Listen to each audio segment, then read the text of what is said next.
আচ্ছা, আজকে আমরা যেটা নিয়ে পড়বো সেটা হচ্ছে পরবর্তী টপিক যেটা ছিল যে জেনেটিক ইঞ্জিনিয়ারিং। ঠিক আছে। আচ্ছা, মেইনলি জেনেটিক ইঞ্জিনিয়ারিং দিয়ে বুঝতেছি কি আসলে জিনের মধ্যে ইঞ্জিনিয়ারিং করা। ঠিক আছে। তাহলে এখানে ইঞ্জিনিয়ারিং করাটা মানে কি, জিনের মধ্যে মেকানিক্যালি কোনো কাজ করে ওইখানে তোমার আহ, পরিবর্তন সাধন করা। এখন আমি কথা হচ্ছে আমি কোন জিনটার মধ্যে জেনেটিক ইঞ্জিনিয়ারিং করব, বা কাকে করব, কেন করব। ঠিক আছে। প্রথমে আমরা দেখছিলাম এই জীব প্রযুক্তি আমরা করি কেন, অবশ্যই মানুষের কল্যাণের স্বার্থে। ঠিক আছে।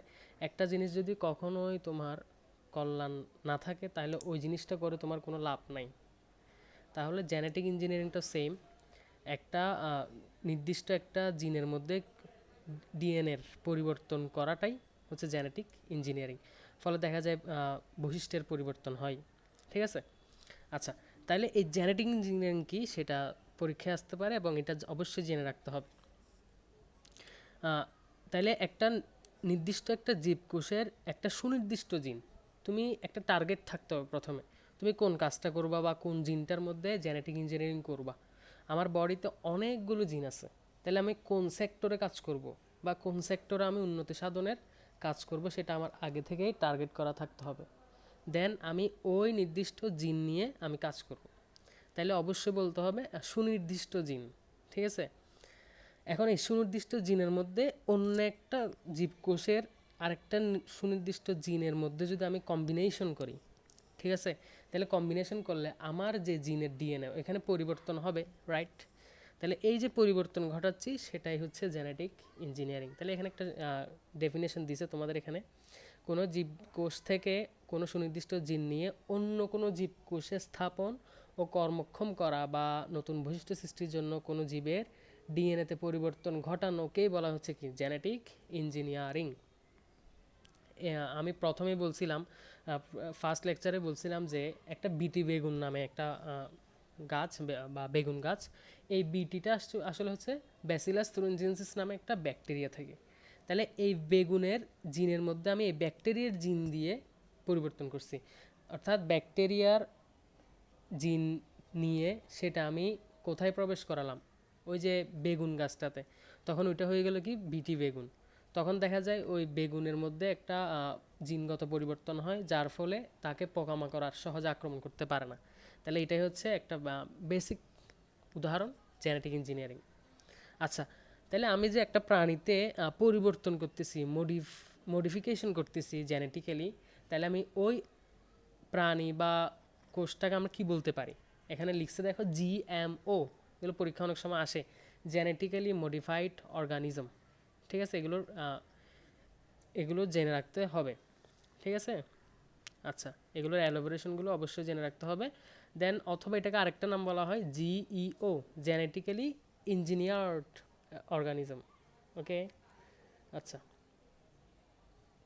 তাইলে এগুলোই মনে রাখতে হবে, জেনেটিক্যালি ইঞ্জিনিয়ার্ড অর্গানিজম এই।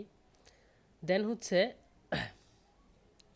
আরেকটা নাম বলা হয় এটাকে, যেহেতু আমি একটা জীবন্ত কোষের মধ্যে কাজ করতেছি বা জীবন্ত কোষের মধ্যে বা প্রাণীর মধ্যে আমি কি করা হচ্ছে, এটাকে মডিফিকেশন করা হচ্ছে, সেজন্য এটাকে আরেকটা জিনিস বলতে পারি আমি এলএমও, মিনস হচ্ছে লিভিং মডিফাইড অর্গানিজম। ক্লিয়ার? আচ্ছা, তাহলে এই যে আমি নিচের দিকে লিখছি লিভিং মডিফাইড অর্গানিজম, এটা তোমরা নোট ডাউন করে রাখতে পারো। আচ্ছা, তাহলে এখানে আর কিছু নাই, তেমন একটা কিছু নাই। আর এইটাই হচ্ছে বেসিক জিনিস, বেসিক কথাবার্তা, এটা নিয়ে আমরা পরবর্তীতে দেখব। এই যে তোমরা 9-10-এ দেখে আসছো রিকম্বিনেন্ট ডিএনএ প্রযুক্তি, এটাই হচ্ছে জেনেটিক ইঞ্জিনিয়ারিং। আর রিকম্বিনেন্ট ডিএনএ প্রযুক্তির মাধ্যমে দেখছি আমরা যে ডিএনএর মধ্যে পরিবর্তন করা। ঠিক আছে। ডিএনএর গাঠনিক পরিবর্তন করা, দেন ওইখানে বৈচিত্র্যের পরিবর্তন ঘটবে। তাহলে ওইটাই ছিল মোটামুটি রিকম্বিনেন্ট ডিএনএ, আর এটাই হচ্ছে জেনেটিক ইঞ্জিনিয়ারিং। ঠিক আছে। এই রিকম্বিনেন্ট ডিএনএর মাধ্যমে একটা জিনকে তুমি অসংখ্য কপি করতে পারবা, সেজন্য এটাকে আরেকটা নাম বলা হয় জিন ক্লোনিং। জিন ক্লোনিং পদ্ধতি, যেহেতু তুমি এই জিনটাকে রিকম্বিনেন্ট ডিএনএ পদ্ধতির মাধ্যমে অসংখ্য কপি করতেছো জিনের। আমরা দেখব সামনে, যেমন আমি এখন একটা বলে রাখি যে ইনসুলিন, আমরা যে কৃত্রিমভাবে বাইরে থেকে যারা ডায়াবেটিক পেশেন্ট খুব সিরিয়াস, তখন তাদের ইনসুলিন নেওয়ার প্রয়োজন হয়, তাহলে এই ইনসুলিনটা আসে কোত্থেকে আসলে? আসলে এই ইনসুলিনটা তৈরি করা হয় হচ্ছে রিকম্বিনেন্ট ডিএনএ অর্থাৎ জেনেটিক ইঞ্জিনিয়ারিং মাধ্যমে। তাহলে একটা জিন, ইনসুলিনের জন্য যে জিনটা দায়ী, সেই জিনটা থেকে রিকম্বিনেন্ট ডিএনএর মাধ্যমে অসংখ্য ইনসুলিনের জিন তৈরি করা হয়, দেন ওইখান থেকে ইনসুলিনটা তৈরি হয়, ফলে এটা বাজারজাত করা হয়, দেন এটা আমরা পাই। ঠিক আছে। আচ্ছা, এই জন্য যেহেতু অনেকগুলো জিন পাচ্ছি, সেজন্য এটাকে বলা হয় জিন ক্লোনিং পদ্ধতি। তাইলে এই জিনিসগুলোই আচ্ছা আচ্ছা তাইলে এই জিন ক্লোনিং বা রিকম্বিনেন্ট ডিএনএ পদ্ধতির জন্য কয়েকটা ব্যাকটেরিয়া খুব বেশি কার্যকরী বা অনুজীবগুলো এগুলোর উপর নির্ভরশীল।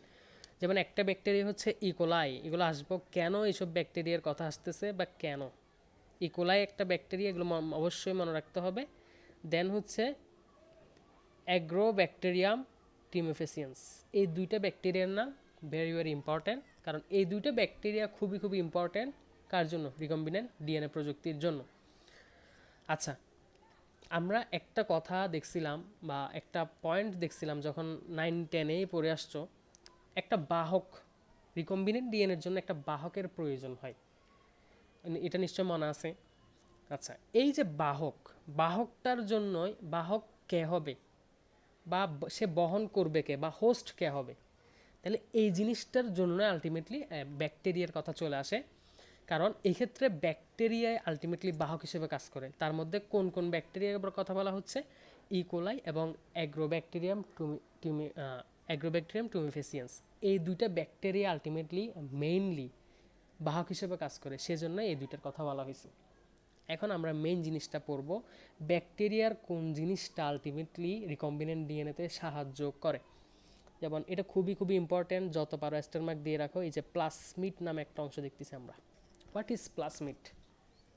ঠিক আছে, আমরা যখন ব্যাকটেরিয়ার গঠন দেখে আসছিলাম, তখন দেখছিলাম ব্যাকটেরিয়ার তো অনেক গঠনে অনেক কিছুই থাকে, যার মধ্যে একটা হচ্ছে ব্যাকটেরিয়ার সুনির্দিষ্ট কোনো ডিএনএ থাকে না, বা নিউক্লিয়াস বা এরকম সুনির্দিষ্ট একদম নিউক্লিয়াস থাকে না, যার বদলে থাকবে হচ্ছে ক্রোমোজোম, জাস্ট ক্রোমোজোম, যেটাকে আমরা বলি ব্যাকটেরিয়াল ক্রোমোজোম। এই যে খেয়াল করো, এই যে এখানে লেখা আছে ব্যাকটেরিয়াল ক্রোমোজোম।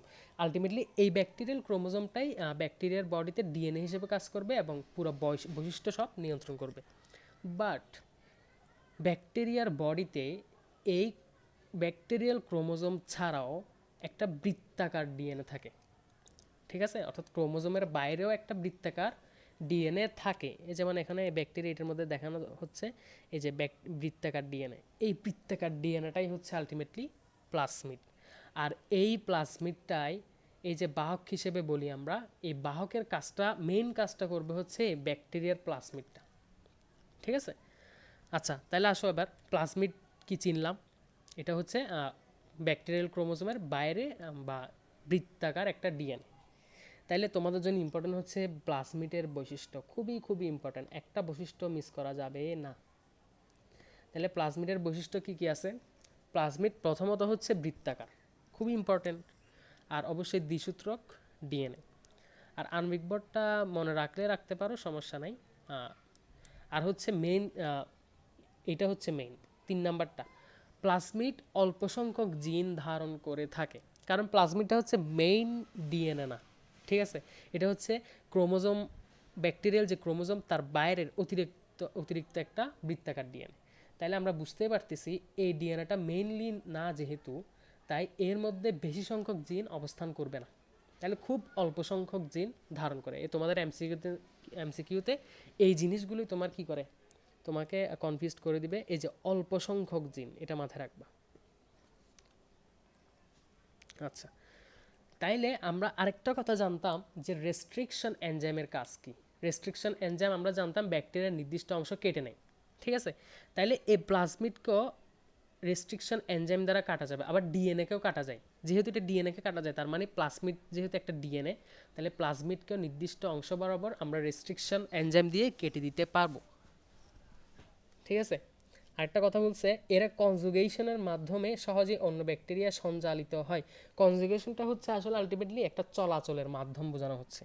তাহলে এটা কনজুগেট হয়ে আরেকটা বা সমন্বিত হয়ে আরেকটা ব্যাকটেরিয়ার মধ্যে চলে যেতে পারে। আচ্ছা, তারপর আর কিছু কিছু প্লাজমিডে এমন কিছু জিন আছে, আমরা তো জানি প্লাজমিডের জিন অবশ্যই আছে, কিছু কিছু প্লাজমিডে এমন কিছু জিন আছে যেগুলো হচ্ছে তোমার বিভিন্ন বস্তু সংশ্লেষণ করতে পারে বা তৈরি করতে পারে, বিশেষ করে রাসায়নিক বস্তু। যেমন এখানে বলা হচ্ছে কলিসিন, ভাইব্রিসিন, এই দুই ধরনের রাসায়নিক পদার্থ এরা কি করতে পারে, সংশ্লেষণ করতে পারে বা তৈরি করতে পারে। এখন যেটা পড়তে হবে সেটা হচ্ছে প্লাজমিডের প্রকারভেদ। ঠিক আছে, এখানে টোটাল 3 ধরনের, তোমাদের বইয়ে যে 3 ধরনের প্লাজমিডের কথা বলা হচ্ছে, বাট আমি বলবো 5 ধরনের। ঠিক আছে, এই অতিরিক্ত 2টা একটু মনে রাখবা। তাহলে এক ধরনের প্লাজমিড, অর্থাৎ একটা ব্যাকটেরিয়ার মধ্যে যে প্লাজমিড থাকে এটা আবার 5 ধরনের প্লাজমিড থাকতে পারে। এক ধরনের বলা হচ্ছে এফ এবং এফ প্রাইম প্লাজমিড। ঠিক আছে, এইটা হচ্ছে মেইনলি হচ্ছে ব্যাকটেরিয়ার জননে কাজ করে। এই ধরনের প্লাজমিডগুলো ব্যাকটেরিয়ার জননে কাজ করতে পারে। ঠিক আছে, এরা হচ্ছে ফার্টাইল, এফ দিয়ে বোঝাচ্ছে আসলে ফার্টাইলিটি, তার মানে আমরা এটা দিয়ে বুঝতেছি এরা জনন কাজে সাহায্য করবে। ঠিক আছে, এটাই তাহলে 1 নম্বর প্লাজমিড আমরা পেলাম। দেন 2 নম্বর হচ্ছে আর প্লাজমিড। আর আর প্লাজমিড মানে বোঝা যাচ্ছে এখানে, বোঝাচ্ছে যে অ্যান্টিবায়োটিক সম্পন্ন, অর্থাৎ মনে করো এখানে যে প্লাজমিডটা দেখানো হচ্ছে সেটা হচ্ছে আর প্লাজমিড। তাহলে আর প্লাজমিড যেহেতু, তার একটা বৈশিষ্ট্য কি হবে, এর মধ্যে অবশ্যই অ্যান্টিবায়োটিক থাকবে। ঠিক আছে, এই যে এখানে লিখছে দেখো, অ্যান্টিবায়োটিক ক্ষমতা সম্পন্ন। ক্লিয়ার? তাহলে এখানে টোটাল কয়টা অ্যান্টিবায়োটিক থাকতে পারে, এখানে বলা হচ্ছে 6টা গুরুত্বপূর্ণ অ্যান্টিবায়োটিক থাকে আর 6 প্লাজমিড। ঠিক আছে, আচ্ছা। দেন 3 নম্বর হচ্ছে কোল প্লাজমিড। তাহলে আরেক ধরনের প্লাজমিড আছে যাকে বলা হয় কোল প্লাজমিড। ঠিক আছে, এখানে এই যে একটু আগে আমরা দেখছিলাম যে বিশেষ ধরনের রাসায়নিক বস্তু সংশ্লেষ করতে পারে, এই যে প্লাজমিডগুলো এরা করতে পারে এদেরকে বলা হয় কোল প্লাজমিড। যেমন কোলিসিন, কোলিসিন একটা পদার্থ এই প্লাজমিড তৈরি করতে পারে, যেটা হচ্ছে ইকোলাই, ইকোলাই ব্যাকটেরিয়াকে সহজে ধ্বংস করতে পারে। ক্লিয়ার?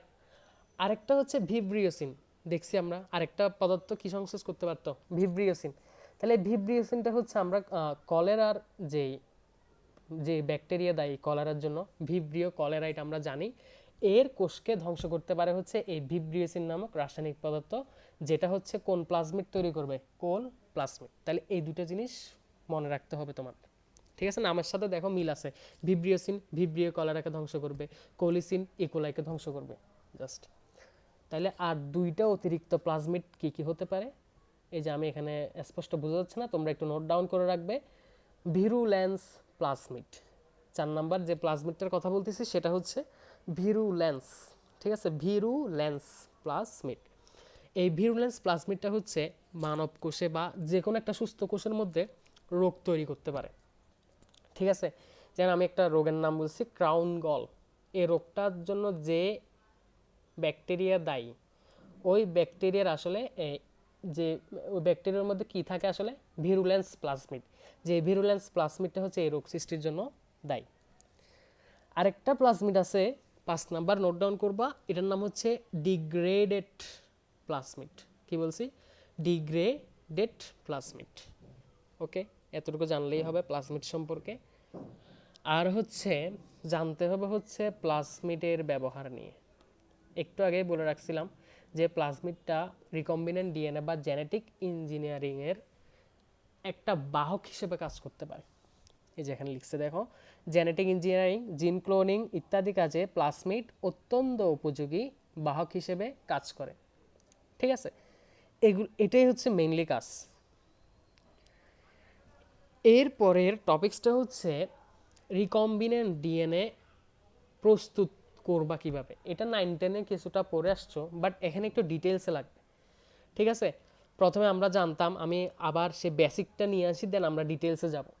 প্রথমে কাঙ্ক্ষিত ডিএনএটাকে নির্বাচন করতে হতো, যেটা বলছিলাম যে নির্দিষ্ট একটা ডিএনএ যেটার মধ্যে তুমি কাজ করবা, ওই ডিএনএটাকে নির্বাচন করতে হবে। দেন বাহক নির্বাচন করতে হবে, কার মাধ্যমে তুমি রিকম্বিনেন্ট ডিএনএ করবা এটা নির্বাচন করতে হবে। দেন ডিএনএ খণ্ডটাকে কাটতে হবে এবং ওইখানে বসাতে হবে, যে বাহকটা নিচে তুমি তার মধ্যে বসাতে হবে। তারপর হচ্ছে এই ডিএনএ অণুটাকে নির্দিষ্ট একটা স্থান রেস্ট্রিকশন এনজাইম দিয়ে কেটে দেন লাইগেস এনজাইম দিয়ে আবার লাগাতে হবে।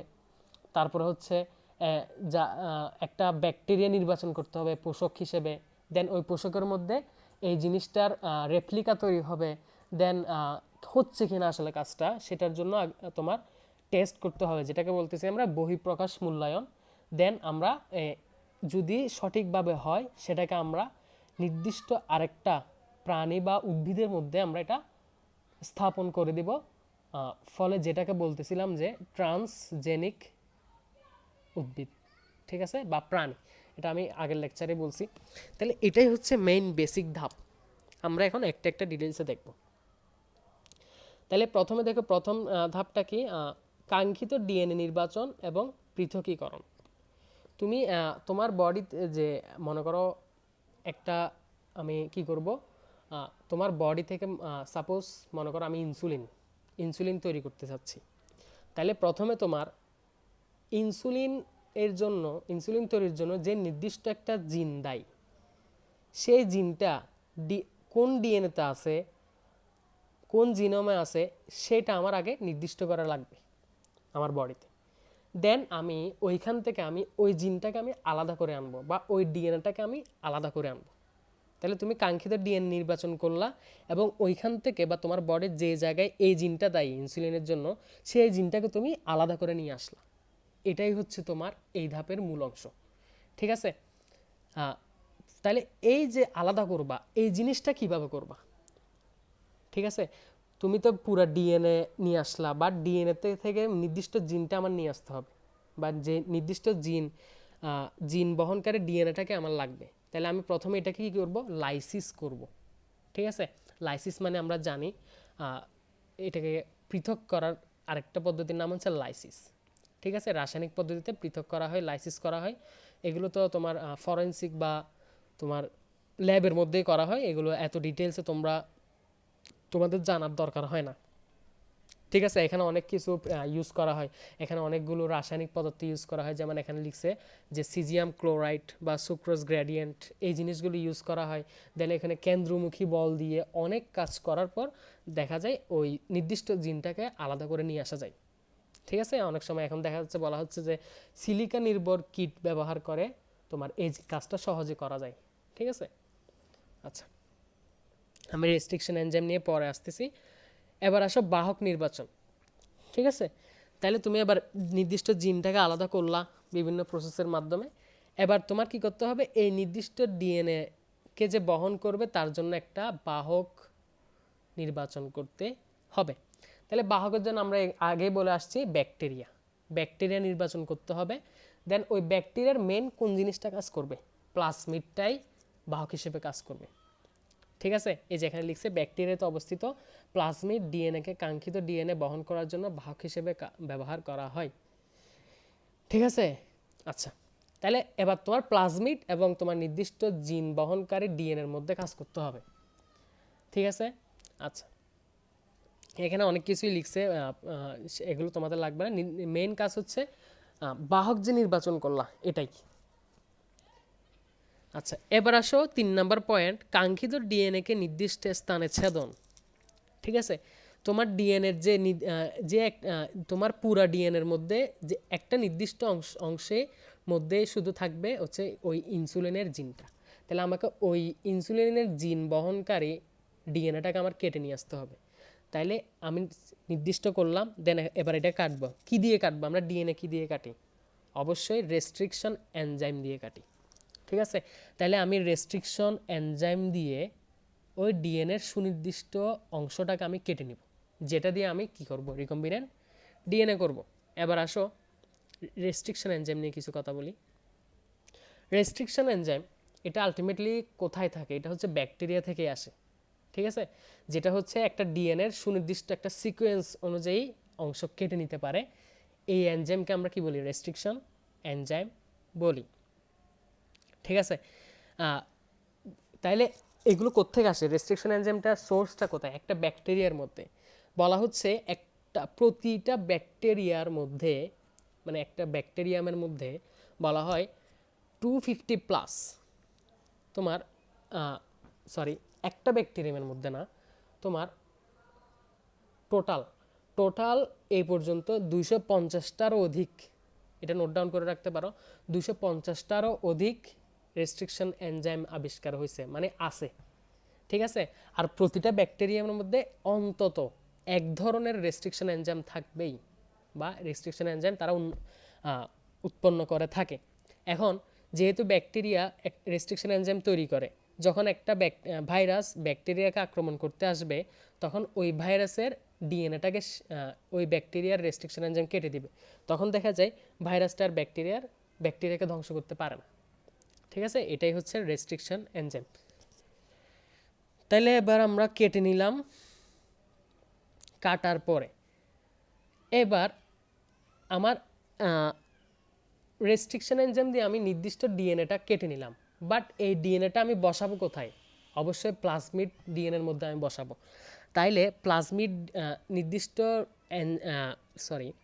নির্দিষ্ট যে ডিএনএটা কাটলাম তার সমপরিমাণ করে আমার অবশ্যই প্লাজমিড ডিএনএটা কেটে নিতে হবে, কারণ তার স্থলে আমি এই ডিএনএটা বসাবো।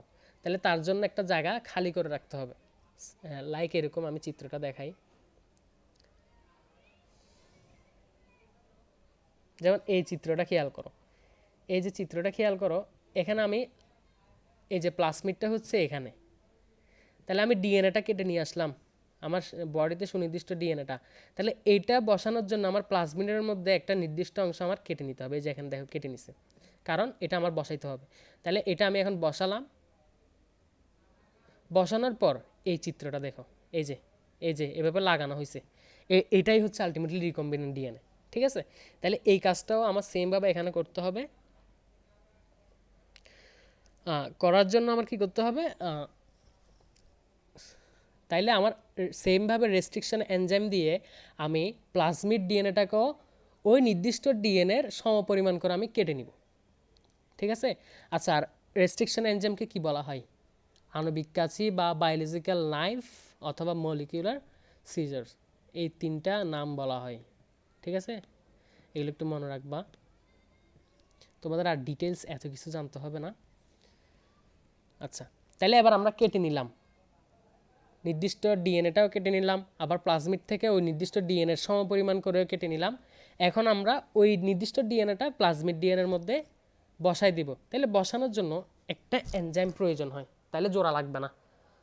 আমরা যেভাবে একটা জিনিস ভেঙে গেলে ওটাকে আমরা জোড়া লাগানোর জন্য সুপার গ্লু ইউজ করি, সেমভাবে এখানেও একটা এনজাইম ইউজ করতে হবে যাতে এটা কানেক্ট হয়ে যায়। তাহলে এই এনজাইমটার নাম কি? DNA লাইগেস enzyme. মনে রাখবা, লাইগেস লাগানোর কাজে ব্যবহৃত হয়, তাহলে আর ভুল হবে না। ঠিক আছে, এই যে ডিএনএ লাইগেস এনজাইম ব্যবহার করে আমরা কাঙ্ক্ষিত ডিএনএ খণ্ডটাকে প্লাজমিড ডিএনএর সাথে সংযুক্ত করে দিব। তাহলে এখন আমি যে পুরো একটা ফিগার পাচ্ছি, এই পুরো ফিগারটাকে আমরা বলতে পারি রিকম্বিনেন্ট ডিএনএ। আমরা জাস্ট এখনো রিকম্বিনেন্ট ডিএনএ তৈরি করলাম, বাট পরবর্তী কাজ এখনো বাকি। দেন হচ্ছে পোষক নির্বাচন। ঠিক আছে, আমি বলছিলাম যে মেইনলি কাজটা হচ্ছে প্লাজমিড করে। ঠিক আছে, কিন্তু আমার কাজ কি? একটু আগে বলছিলাম ক্লোন করা, জিন ক্লোনিং করতে হবে। তাহলে আমরা জানি ব্যাকটেরিয়া বডিতে ডিএনএর যে কপি হয়, এটা কোথায় হয়? তাহলে ব্যাকটেরিয়ার বডিতে হয়। তাহলে আমি প্লাজমিডের মধ্যে আমি নির্দিষ্ট ডিএনএ আমি এখন সংযুক্ত করে দিছি। এখন এই পুরোটাকে, এটা একটা ডিএনএ, এই পুরোটাকে যদি আমি একটা তার নির্দিষ্ট ব্যাকটেরিয়ার মধ্যে প্রবেশ করাই দিতে পারি, তাহলে ওই ব্যাকটেরিয়ার মধ্যে এই প্লাজমিডের কি হবে? ক্লোন হবে। প্লাজমিডের যদি ক্লোন হয়, তাহলে ওই আমার নির্দিষ্ট জিন যে প্রবেশ করাইছিলাম সেটারও ক্লোন হবে না? মনে করো একটা প্লাজমিড, ওইটার মধ্যে তুমি নির্দিষ্ট একটা ডিএনএ প্রবেশ করাচ্ছে, যেটা তুমি কপি করতে যাচ্ছ। এখন একটা প্লাজমিডটা 10টা কপি হলো ব্যাকটেরিয়ার বডিতে, তাহলে ওই ডিএনএটাও 10টা, ওই জিন সমৃদ্ধ ডিএনএটাও 10টা হবে না, যেটা আমি সংযুক্ত করে দিয়েছিলাম? তাইলে এইভাবেই আমি অনেকগুলো, একটা জিন থেকে অনেকগুলো জিন কপি করাতে পারি। তাহলে এটাই হচ্ছে জিন ক্লোনিং। তাহলে এবার আসো, ওইরকম একটা পোষক নির্বাচন করতে হবে। যেহেতু আমি বাইরে থেকে একটা জিনিস প্লাজমিডের মধ্যে সংযুক্ত করছি, যেটা ব্যাকটেরিয়ার নিজস্ব ডিএনএ না, যেটা আমার ডিএনএ, তাহলে এখন ব্যাকটেরিয়া একটু অড ফিল করে, সে মানে এটা তার বডিতে নিতে চায় না, যেহেতু এটা ফরেন একটা পার্টিকেল। সো ব্যাকটেরিয়া যাতে এটার সাথে খাপ খাই নিতে পারে তার জন্য তাকে হিট শক দেওয়া হয়। এই যেখানে লেখা আছে ক্যালসিয়াম সমৃদ্ধ করে একটা হিট শক দেওয়া হয়, ফলে দেখা যায় ব্যাকটেরিয়ার মধ্যে সহজেই ওই জিনিসটা খাপ খায় না এবং ব্যাকটেরিয়া এটার মধ্যে কোনো ধরনের রিয়েকশন করে না, তার সাথে এটা মানায় নাই। ঠিক আছে, তখন আমরা ব্যাকটেরিয়াটাকে আমরা বলতে পারি যেহেতু বাইরের একটা ডিএনএ তার বডিতে প্রবেশ করানো হয়েছে এবং সে মানায় নিল, সেজন্য এটাকে আমরা বলতে পারি ট্রান্সফর্মড ব্যাকটেরিয়াম। যেহেতু এখানে ট্রান্সফর্ম করা হয়েছে একটা ব্যাকটেরিয়া, সরি একটা ডিএনএ ট্রান্সফর্ম করা হয়েছে, সেজন্য এটাকে বলা হয় ট্রান্সফর্ম ব্যাকটেরিয়া। দেন এখান থেকে প্লাজমিড, এখানে কথাটা লিখছে দেখো, পরবর্তীতে ট্রান্সফর্ম ব্যাকটেরিয়ার সংখ্যা বৃদ্ধির সাথে সাথে রিকম্বিনেন্ট প্লাজমিডটিও সংখ্যা বৃদ্ধি করে। একটু আগে বলছিলাম একটা প্লাজমিড, সেটা কপি করে 10টা প্লাজমিড হলো ব্যাকটেরিয়ার বডিতে, ফলে দেখা যায় ওইটার ক্লোন হচ্ছে। তাহলে ওইটার ক্লোন হলে আমার বডি থেকে যে নির্দিষ্ট জিনটা আমি প্লাজমিডের মধ্যে প্রবেশ করাইছি ওইটারও কপি হয়। ঠিক আছে, আরেকটা কথা বলা হচ্ছে এখানে, বর্তমানে ট্রান্সফর্ম ব্যাকটেরিয়া তৈরি করার জন্য আরেকটা আধুনিক পদ্ধতি হলো ইলেকট্রোপোরেশন। এটা একটু মনে রাখবা, এমসিকিউতে আসতে পারে আধুনিক পদ্ধতি কি। দেন হচ্ছে রিকম্বিনেন্ট ডিএনএর মূল্যায়ন। তুমি যে এই কাজটা করলা, রিকম্বিনেন্ট ডিএনএ এখানে ঠিকমতো কপি হচ্ছে কিনা, আমি জিনগুলো ক্লোন হচ্ছে কিনা, ঠিকমতো হচ্ছে কিনা, এই জিনিসগুলো অবশ্যই তোমার টেস্ট করে নিতে হবে। কারণ একটা কাজ করবা সেটা আসলে হচ্ছে কিনা, আমরা বলি ট্রায়াল, কোনো কিছু করতে গেলে বলি যে আগে ট্রায়াল হচ্ছে, এটা যদি আমরা সফলতা পাই তাহলে এটাই ঠিক আছে।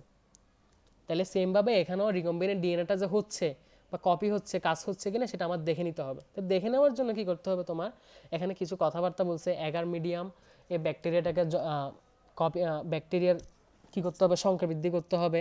দেন ব্যাকটেরিয়ার মধ্যে রিকম্বিনেন্ট যে প্লাজমিডটা আছে ওই প্লাজমিডটা ঠিক আছে কিনা সেটা শনাক্ত করার জন্য এখানে কিছু অ্যান্টিবায়োটিক ব্যবহার করা হয়। তো অ্যান্টিবায়োটিক ব্যবহার করলে একটা প্রসেসের মাধ্যমে তুমি বুঝতে পারবা যে এখানে রিকম্বিনেন্ট ডিএনএটা ঠিক মতো হচ্ছে। তাহলে রিকম্বিনেন্ট ডিএনএ এরপরে আসবে রিকম্বিনেন্ট ডিএনএটা, যে তুমি যে জিনটা জন্য রিকম্বিনেন্ট ডিএনএ তৈরি করছো, যে জিনটা কপির জন্য, সেই জিনটা আছে কিনা প্রতিটা কপিতে, সেটা শনাক্ত করার জন্য 3টা পদ্ধতিতে কাজ করা হয়। একটা হয় পিসিআর পদ্ধতি, এটার ফুল এলাবোরেশনটা হচ্ছে পলিমারাইজড চেইন রিঅ্যাকশন পদ্ধতি। দেন 2 নম্বর হচ্ছে রেস্ট্রিকশন ডাইজেশন, আরেকটা হচ্ছে জেনেটিক প্রোব।